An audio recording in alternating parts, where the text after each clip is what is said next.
All right, let's jump right into this explainer and unpack the actual mechanics of America's growing wealth gap. This is absolutely one of the most defining economic stories of our era. It literally shapes everything: housing, education, retirement, you name it, it dictates the future opportunities for millions of people. But today, we're not just going to stare at surface-level numbers. We're going under the hood to look at the mechanics, specifically how ownership and assets drive this massive, undeniable economic divergence.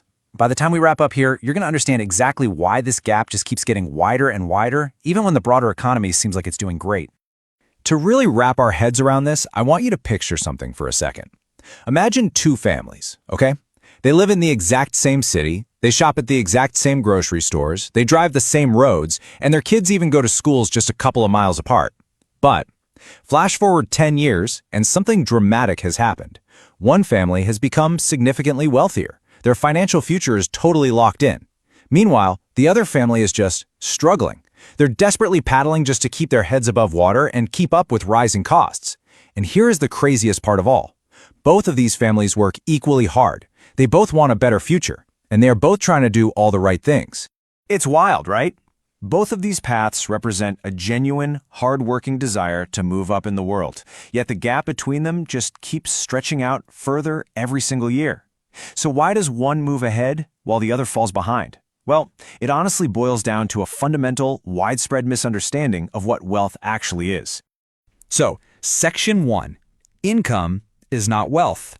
This is a massive paradigm shift. We have to separate two things that people constantly mix up: the paycheck you bring home and the wealth you build. When economists talk about a wealth gap, they're absolutely not just talking about your salary. Think of it like this. Your income is just the money you make from your job. You clock in, you get paid. But wealth? That is a completely different calculation. Wealth is the whole shebang. It's everything you own minus everything you owe. Your savings, investments, home equity, retirement accounts, businesses, minus your debts. That is the true bedrock of your financial standing. And this is where things get really interesting. Two neighbors making the exact same salary can end up in totally different financial universes after 20 years. Take neighbor A. They use a chunk of their income to buy a home that goes up in value, they toss some money into the stock market regularly, and they build a retirement fund. Now look at neighbor B. Exact same salary, but they rent, carry a bunch of debt, and just don't have anything left over to invest. After 2 decades, you wouldn't even recognize their financial profiles as coming from the same starting line. Why? Because wealth naturally, automatically, grows upon itself. Which brings us right into Section 2, the power of asset ownership. If you really want to crack the code on the wealth gap, ownership is the secret sauce. Many wealthy Americans don't rely solely on paychecks. Not at all.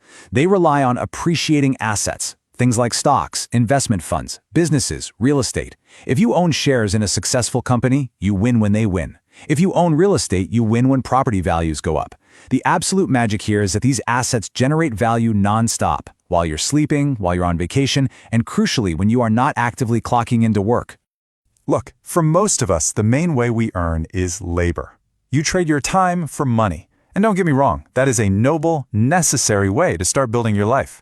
But if your income depends 100% on the hours you work, you hit a brick wall, a mathematical limit. There are only 24 hours in a day. Assets? They don't care about the clock. They scale independently. So over a few decades, the gap between a limited resource, your time, and a limitless resource, compounding asset growth, becomes practically insurmountable. All right, Section 3, multipliers of the wealth gap. We really need to look at the powerful accelerants in today's economy that make hardworking families feel like they're sprinting on a treadmill that someone keeps turning up. Ask anyone about their biggest financial headaches right now, and you're going to hear this exact list: housing, healthcare, childcare, education, groceries, insurance. These everyday costs are just relentlessly climbing. So even if you actually score a decent raise at work, it's incredibly frustrating, right? You get the raise, you feel like you're finally getting ahead, and boom, rent goes up, groceries spike, your insurance premium doubles. The hard work is absolutely there, but the breathing room just isn't. And this creates this fascinating and honestly pretty harsh dual reality. Inflation is basically a massive headwind if you're a wage earner. It just eats up your hard-earned money. But for an asset owner, it's actually a tailwind. Their property values skyrocket, the companies they own stock in charge higher prices, which means bigger revenues and a stronger stock market. It's crazy, but the exact same economic forces that are financially squeezing the wage earner are actively supercharging the wealth of the asset owner. Then there's the elephant in the room, how we finance opportunity. Education is the classic ticket to upward mobility, for sure. But starting your adult life with tens of thousands of dollars in student loans, that is a crippling headwind. It totally throws off the timeline you need to start building wealth. Every single year you spend paying down heavy student debt is a year you aren't buying a house, a year you aren't investing, a year you aren't starting that business. You're losing the absolute most valuable ingredient in wealth creation, time.